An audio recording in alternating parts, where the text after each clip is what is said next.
કહેવાનો ભાવાર્થ શું છે? આ તો હસવાની વાત છે, પણ અહીંયા ક્રોધ આવે છે. આ નંદરાય ને નંદ મહોત્સવમાં તો એવું બને કે નંદરાયજી એટલો બધો સુંદર શણગાર થઈ ગયો, પોતાના ઘરે પુત્ર આટલી એકદમ યમુના મહારાણી અને આહા યમુનાજીની કૃપાથી સ્નાન કર્યું છે, યમુના જલથી સુંદર મજાની એ બંડી ધારણ કર્યું છે, સુવર્ણો એટલા ધારણ કર્યા છે, હા સરસ મજાનું ચંદન કર્યું છે, પુષ્પ ધારણ કર્યા છે નંદરાયજીએ.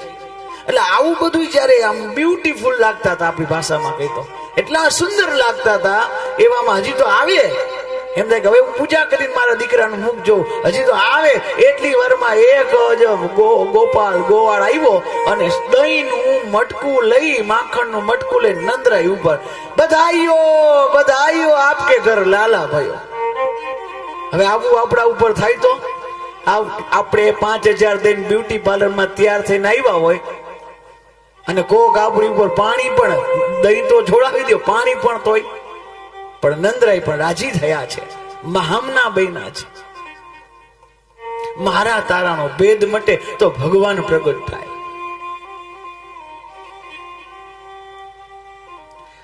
અહીંયા દાનનું પણ મહત્વ બતાવ્યું છે.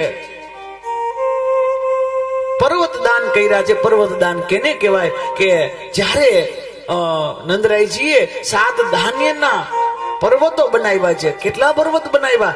એક વ્યક્તિ ઉભો હોય અને સામે બીજો વ્યક્તિ ઉભો હોય, છતાં એકબીજાને જોઈ ન શકે, આટલા ધાન્યના દાન હોય એને પર્વત દાન કહેવાય. એટલું ધાન્ય દાનમાં દઈએ એને પર્વત દાન કહેવાય, એને ધાન્યનું દાન કહેવાય. અને પછી નંદરાય દીકરાનો જન્મ થયો, એટલા રાજી થયા, બ્રાહ્મણ આવ્યા છે કે મારા જપ એટલા કર્યા છે કે એના હિસાબે તમારે પુત્ર થયો છે. એ ભૂદેવને નંદરાયજીએ 2 લાખ ગાય દાનમાં આપી. 2 લાખ ગાય. તો નંદરાયજી પાસે કેટલી ગાયો હશે? જે લોકો 2 લાખ દાન કરી શકતા હોય, સ્વાભાવિક છે કે એમ પાસે જાજુ જ હોય.